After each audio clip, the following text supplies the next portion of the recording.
Meus caros amigos e amigas que acompanham a TV Canção Nova, é uma alegria nós estarmos começando o nosso programa de hoje, Escola da Fé. Vamos pedir a Deus que nos ilumine com o Divino Espírito Santo, com as graças e bênçãos que nós precisamos para fazer bem esse programa. Em nome do Pai, do Filho e do Espírito Santo. Amém. Vinde, Espírito Santo, enchei os corações dos vossos fiéis e acendei neles o fogo do vosso amor. Enviai, Senhor, o teu Santo Espírito, tudo será criado, renovareis a face da terra. Oremos, ó Deus, que instruíste os corações dos vossos fiéis com a luz do Espírito Santo, fazei que apreciemos retamente todas as coisas, segundo o mesmo Espírito, e gozemos sempre da sua consolação, por Cristo nosso Senhor. Amém. Nas tuas mãos, Senhor, nos colocamos nesta noite, suplicando a vossa bênção, a vossa graça, porque nós sabemos que sem o auxílio da vossa graça nós não podemos fazer nada bem feito, Senhor. Ave Maria, cheia de graça, o Senhor é convosco. Bendita sois vós entre as mulheres, bendito é o fruto do vosso ventre, Jesus. Santa Maria, Mãe de Deus, rogai por nós, pecadores, agora e na hora de nossa morte. Amém. Glória ao Pai, ao Filho e ao Espírito Santo, como era no princípio, agora e sempre. Amém. Glorioso, bendito São José, rogai por nós. Em nome do Pai, do Filho e do Espírito Santo. Amém. Muito bem, eu quero começar o nosso programa dizendo que hoje vamos ter um programa especial, pelo menos uma boa parte do programa. Não sei se nossos telespectadores todos conhecem a vida de Santa Edith Stein. Edith Stein foi uma judia, professora universitária, famosa na Alemanha, que se converteu ao catolicismo. Depois ela, inclusive, se tornou carmelita e morreu num campo de concentração na época do nazismo. E uma das pessoas extraordinárias, né? E estamos agora na época da celebração, né, importante sobre ela. Então, nós temos dois convidados que estão envolvidos nesse trabalho todo, que nós convidamos para esse nosso programa de hoje, né? Então, gostaria de chamar aqui a Maria Cecília, a professora Maria Cecília, está aqui. Seja bem-vinda, Maria Cecília. Obrigada. Ok, pode sentar aí, Maria Cecília, nós já vamos conversar. E eu quero convidar também o Juvenal, o professor Juvenal também, que vai conversar com a gente aqui. Prazer recebê-los. Prazer é meu. Vamos sentar e vamos conversar.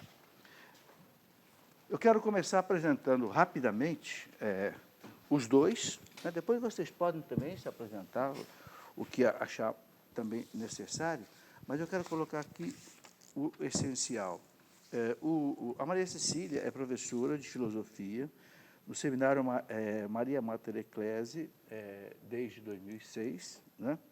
Em São Paulo, né? Ali na região Itapecerica da Serra. Eu já estive ali, inclusive, algumas vezes, fazendo palestras para os seminaristas. É um seminário multidiocesano. Isso. Muito bom, dos padres legionários de Cristo, não é isso? Que administram. Então, a Maria Cecília é professora ali, é mestre em filosofia pela Universidade de Paris, a Sorbonne, em outubro de 1990, também mestre em filosofia pela Unesp, a Universidade aqui de São Paulo, e tem aí muitos trabalhos, né? Eu gostaria de deixar para vocês mesmo, depois de apresentarem isso daí. Tem uma experiência grande na área, nesta área. E o professor Juvenal é professor do Departamento de Filosofia da Universidade Federal de São Paulo, Unifesp, né? E bacharel em Filosofia, em Teologia, mestre e doutor em Filosofia pela USP, tem pós-doutorado em Filosofia pela Universidade de Paris, a Sorbonne. Então, vocês estão vendo que nós estamos tratando aqui com gente que realmente tem muita competência nesse assunto que nós vamos tratar. Bom, quero começar aqui com a Maria Cecília. Maria Cecília, começa colocando para a gente quem foi a Edith Stein, a Santa Edith Stein. Como o senhor colocou muito bem no início, né? Ela foi uma personagem muito importante na sua época. Durante a sua beatificação e canonização, feita pelo João Paulo II, ele a definiu como um exemplo, né, de santa que vive num século atormentado, que é o nosso, né, o século XX, um século que foi devastado pelas grandes guerras, né? E Edith Stein foi uma personagem muito importante. Ela esteve na Primeira Guerra, inclusive estudando já filosofia, ela deixou a tese dela de doutorado para trabalhar na Cruz Vermelha como voluntária num hospital de doenças infecciosas. Então, ela participou ativamente, não só como uma intelectual, mas também praticamente de todas essas grandes guerras e dificuldades do século passado. E foi extremamente importante o percurso que ela fez, né? Começou, como o senhor mesmo colocou, ela era uma estudante, simplesmente uma judia, que se preocupava em conhecer o ser humano, né? Começou a estudar psicologia na cidade de Breslau. Ela é de 1821, que ela nasceu. 91, isso. E ao procurar entender o ser humano, né, nessa época que tantas coisas estavam surgindo, uma nova psicologia, uma nova concepção de ser humano, ela acabou conhecendo a fenomenologia de Husserl, mudou-se da sua cidade para estudar com Edmund Husserl, que estava construindo, né, um novo método filosófico, que começou a olhar com maior respeito, não só para o ser humano, mas também para o ser humano como dotado de corpo, alma e espírito, né, também para o fenômeno religioso, que tinha ficado distante do ambiente intelectual por muito tempo. E Edith Stein faz um percurso de conversão que tem um paralelo com o próprio percurso intelectual dela. Então, isso é muito, muito interessante. Cecília, desculpa te interromper um pouquinho. Eu esqueci de dizer, e acho que é bom colocar logo no começo aqui, que nós estamos fazendo esse programa por causa do 3º simpósio internacional que está acontecendo sobre a Edith Stein, sobre Santa Edith Stein, que vai acontecer de 25 a 28 de agosto deste ano, agora 2015, em Belo Horizonte, na Universidade Federal de Minas Gerais. Eu vou perguntar aqui para o Juvenal. Juvenal, por que vocês dois, assim, especificamente, estão envolvidos nesse trabalho? Qual é a motivação pessoal de vocês? Se vocês estão envolvidos nesse simpósio, claro, a pessoa, a figura da Edith Stein, né, uma judia intelectual, professora universitária, que se converte ao cristianismo, se torna carmelita, depois morre no campo de concentração, só isso já é. E os livros maravilhosos que ela deixou, né, A Ciência da Cruz, etc., isso já é suficiente para motivar qualquer cristão, e é por isso que eu os convidei aqui. Porque eu penso que muita gente não conhece Santa Edith Stein, uma das santas modernas do século XX, que soube unir a ciência com a fé, que é um problema que é crise hoje no mundo. O que traz vocês a esse envolvimento? Bom, professor Felipe, essa é uma pergunta que mexe no coração da gente. E vocês são dois intelectuais, como ela, né? Eu diria assim, a primeira razão mais profissional, digamos, é porque nós, posso falar nós, porque sim, nós claro, participamos do mesmo militam grupo. Juntos, né? Nós fazemos parte de um grupo de pesquisa sobre o pensamento de Edith Stein, sediado na Universidade Federal de São Paulo, porém com membros de vários lugares do Brasil. Então, digamos, haveria uma razão profissional. Nós estamos no simpósio porque nós estudamos a filosofia e o pensamento em geral de Edith Stein. Sobre a motivação pessoal, então eu falo da minha, Maria Cecília fala da dela. Na minha história de vida, incluindo profissional, eu me especializei numa área da filosofia que é, digamos, restrita à Idade Média. Então, fiz uma tese sobre Boécio, que era um autor do século V, estudei um pouquinho de Santo Agostinho, um pouquinho de Santo Tomás, um pouquinho de Abelardo, e, num determinado momento, Edith Stein aparece. Eu encontro a obra de Edith Stein numa fase da minha história pessoal em que eu me sentia um pouco deslocado, seja no mundo, seja na universidade e seja na igreja também, de um certo modo. E eu justamente comecei a conhecer Edith Stein pela ciência da cruz. Eu era um jovem mestrando em filosofia, com 1000 questões, e Edith Stein, de um certo modo, me resgatou. Então, eu tenho uma motivação pessoal, no sentido de que eu tenho um prazer enorme, uma alegria enorme, uma alegria espiritual enorme, de poder estudar Edith Stein. O que na Edith Stein, na obra dela, que mais te cativou? Você é um intelectual com doutorado, pós-doutorado, o que, você que milita na área da filosofia, o que te fisgou nela? O ponto assim chave. Edith Stein nunca teve medo da verdade. Normalmente nós dizemos o que ela mesma escrevia. Eu sempre busquei a verdade. Então, ela é Até conhecida. Que ela morreu né? no campo de concentração, Morreu no na campo câmara de gás. Eu prefiro, às vezes, dizer que ela não só buscava a verdade, mas ela nunca tinha medo da verdade. Ela era uma mulher, como a Maria Cecília já lembrou um pouco, que viveu numa fase polêmica, o fim do século XIX, passagem para o século XX, muitas coisas acontecendo naquele período. Ela morreu em 1942. 42. Bem no auge do nazismo. Sim, ali. exatamente. Então, o que me cativou em Edith Stein foi a sinceridade com que ela dizia que queria encontrar a verdade. Isso quer dizer o quê? Que ela se abriu a tudo que apareceu diante dela como resposta. Entendi. Ela estudou psicologia, como lembrou a Maria Cecília, ela estudou história, ela começou estudando história, começou estudando germanística, que era a cultura, né, do que eles chamavam de povo alemão, até que ela encontrou o mestre Edmund Husserl, um filósofo, também viveu na passagem do século XIX para o século XX, o criador do que ficou conhecido como a fenomenologia de Husserl, né, porque Hegel também já falava de fenomenologia. Enfim, ela vai estudar com Husserl, ela que dizia... Husserl era cristão? Husserl era protestante. Cristão. Ele não era inicialmente, mas ele se converteu ao protestantismo. Sei.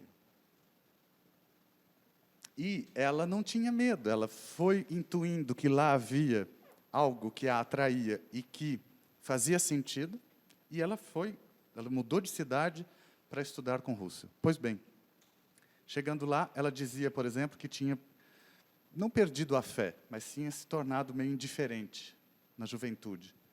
Chega lá, ela descobre que no círculo de Husserl havia católicos, protestantes, alguns meio agnósticos, mas ela fica curiosa porque os religiosos manifestavam uma alegria de vida. Os filósofos, que tinham fé, manifestavam uma alegria de vida que ela não conhecia até então, pois ela não teve medo, quis entender isso, foi se aproximando, foi lendo, perguntando. E esse envolvimento foi tal que, como dizem os biógrafos, foi preparando a conversão dela. É claro que a conversão é sempre uma graça, mas ela teve uma colaboração que foi o de se abrir. Isso, para mim, é o que mais me cativou em Edith Stein. Mais ou menos, a gente pode fazer um paralelo aí com Santo Agostinho. Ah, sem dúvida. Que militou 9 anos no maniqueísmo, buscando a verdade, e um dia encontrou a verdade. Sem dúvida. E a mesma verdade que Edith Stein encontrou. Sem dúvida. O Evangelho. O Evangelho. O Cristo. O Que Cristo, beleza. E daí, é claro... E foi uma trajetória de muitos intelectuais, né, o sim, Juvenal. Sim. Porque Agostinho era um intelectual, Uhum. né, e tantos outros fizeram... Quer dizer, então, acho que aqui fica uma lição para muitos intelectuais que acham que existe uma oposição entre ciência. Busque a verdade. Santo Agostinho dizia, busque a verdade que você vai chegar em Deus. Porque Deus é a verdade. Mas deixa eu conversar um pouquinho com a Maria Cecília. Cecília, coloca um pouco aí essa mesma motivação sua, mas eu queria que você continuasse colocando para nós como foi a conversão dela. Como é que ela deu o passo do judaísmo para o cristianismo, a ponto de virar uma carmelita. Quer dizer, não foi simplesmente uma conversão, foi uma conversão radical. Com certeza. Porque quem deixa o mundo para viver num Carmelo contemplativo, é uma decisão muito forte. Claro. E isso também vai corroborar com a sua pergunta, o que me motiva em Edith Stein, né?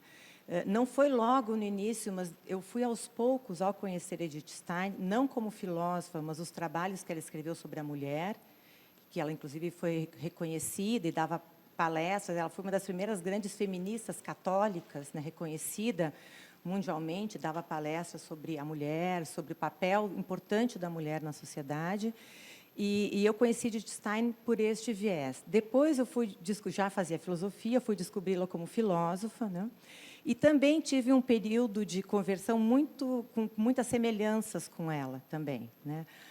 Durante o tempo de filosofia, eu também me tornei uma pessoa extremamente agnóstica, querendo descobrir, desinteressando-se de Deus, né, tentando descobrir se nós poderíamos pensar o bem, a liberdade, a humanidade, sem precisar, né, levar em consideração o conceito de Deus. Toda a minha faculdade, né, foi feita nesse sentido. E, aos poucos, eu fui percebendo que isso era insuficiente, né? Então, a minha busca pela verdade foi também me levando, talvez não com a mesma lucidez, claro, de Edith Stein, de modo algum, mas percebendo as limitações daquela filosofia que estava sendo proposta como antagônica, né, ao mistério religioso e à fé. Então, quando eu conheci Edith Stein, eu já a conheci convertida, né? Depois eu fui ler assim a história da conversão dela. Isso me ajudou muito a entender o papel que eu teria depois dessa conversão, né? Que ocorreu de outras formas, claro, do que como Edith Stein na minha, mas como eu juntaria toda aquela formação, né? Laicizada que eu tive de filosofia, inclusive estudei fora e tudo, uma filosofia completamente desvinculada da fé. Como eu juntaria isso com a realidade da fé, que era uma realidade insuperável já para mim naquele momento, né? Então, falando da conversão de Edith Stein, ela sempre buscou a verdade, sempre foi muito inquieta com todas as questões, né? Como o professor Juvenal falou, ao ver essas pessoas que tinham este contato com a fé, ela falou: eu tenho que olhar isso no mínimo, com curiosidade, eu não posso descartar, né? O fato de eu não viver isso não significa que eu posso descartar o que os outros estão vivendo. E ela teve um grande encontro, como ela diz, com o grande mistério da cruz, quando um desses colegas, amigo dela, morreu repentinamente na guerra. E ela foi chamada pela viúva, jovem viúva, com filhos pequenos, a compilar os textos desse colega. E quando ela encontra esta viúva, com semblante pacífico e consolada, porque ela era uma mulher de muita fé, ela ficou assim impressionadíssima, né? Para ela foi algo que a deixou completamente transtornada. Ela Podemos não dizer que conseguia foi entender. o ponto de virada. Ela teve começo, né? Eu acho que ela teve vários pontos de virada. Edith Stein, ela era muito reservada. Então, muitas vezes as pessoas dizem: ela se converteu quando leu a obra de Santa Teresa d'Ávila, e leu, que foi alguns anos depois, ela leu realmente, Santa Teresa d'Ávila, e disse: eis alguém que está buscando a verdade. E aí ela se decidiu, naquele dia, a se tornar católica, porque no círculo de fenomenologia tinham protestantes e tinham católicos. Lá ela fez essa decisão. Mas eu percebo que já desde o início, desde esse primeiro contato com a fenomenologia, porque o que a fenomenologia dizia? Nós temos que olhar, é um método filosófico que diz, nós temos que olhar para as coisas mesmas sem preconceitos. Sem preconceitos, sem ter uma concepção já mais ou menos feita do que é aquilo. E a Edith Stein falou: eu não podia olhar para aquelas pessoas que tinham aquela experiência, que falavam daquela experiência com Deus, sem me sentir extremamente curiosa para entender o que elas estavam vivendo, né? Então, ela já tinha a busca da verdade, fez com que ela já aguçasse este olhar dela para o fenômeno religioso, embora ela dissesse: eu não sinto nada, né? Mas eu vejo que eles sentem, e eu vejo que eles sentem como um modo autêntico. isso é autêntico para eles, embora não me diz muita coisa. Então, essa busca da verdade, do que é autêntico, sem se colocar obstáculos, né, foi o que mais me encantou em Edith Stein. E, realmente, depois dessa conversão, bom, a gente pode ir falando aos poucos, né? Mas ela disse depois que, já na conversão, ela já tinha pensado de entrar na vida religiosa. Não é que depois foi num crescendo. Ela se converteu. Quando ela optou, pediu o batismo, ela já pensava em se tornar uma religiosa, provavelmente carmelita. Ô, Cecília, nós precisamos fazer o nosso primeiro intervalo, está na hora, mas nós temos aí muita coisa interessante para conversar. Por exemplo, eu quero perguntar a eles depois qual é a contribuição assim, mais significativa de Edith Stein para o nosso mundo de hoje, né? É uma santa dos tempos modernos, morreu durante o nazismo, uma intelectual, professora universitária. Realmente, a gente tem muita coisa que aprender com ela.